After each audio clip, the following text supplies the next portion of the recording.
เป็นจังใดสบายดีบ่หลายปีที่บ่ได้พอสบายดีบ่สาวบ้านเสียงดีสาวบ้านหอใสบ้านไห้นาวานที่นี้หน้ามุนยังจำได้ดีจากกันหลายปีน้องอยู่จังใดสาวบ้านนางามให้ขอถามมีแฟนหรือยังน้องส่วนเที่ยวตัดลาง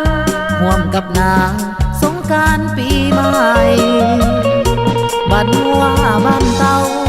สาวนาสมน้องอยู่จังได้สาวลาดแสดมีแฟนป่ายนาโคจำได้อายบ่เคยลืมให้เราเจืองเป็นมิ่งขวัญของเมืองผาไซพ่อคุณเจืองปั้นยายไว้จนโตกายมาถึงวันนี้ให้ลูกให้หลานได้เห็นประวัติศาสตร์ที่มีอยู่คู่เมืองมาหลายปีผาไซแห่งนี้มานานก่อนจากน้องไปสาวเมืองผาไซอ้ายลืมบ่ลงจากไปอ้ายก็ต้องคงกลับมาหาน้องเทื่อใหม่กลับมาสู่ขอลูกสาวพ่อขุนเชืองไว้อยู่ดินแดนเมืองผาไซสมดังตั้งใจปรารถนา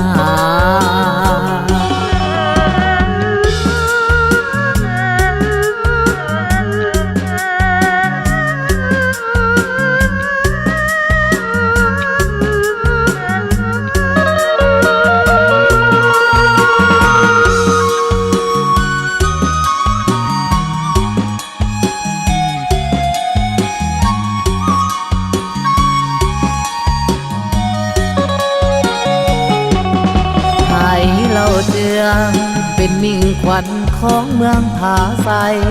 พ่อคุณเจืองปั้นยายไว้จนโตกายมาถึงวันนี้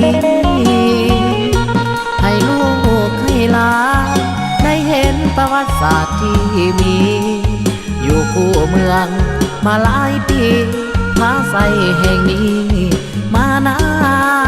นก่อนจากน้องไปสาวเมืองผาไซอ้ายลืมบ่ลงจากไปอ้ายก็ต้องคงกลับมาหาน้องเทื่อใหม่กลับมาสู่ขอลูกสาวพ่อขุนเชืองไว้อยู่ดินแดนเมืองผาไซ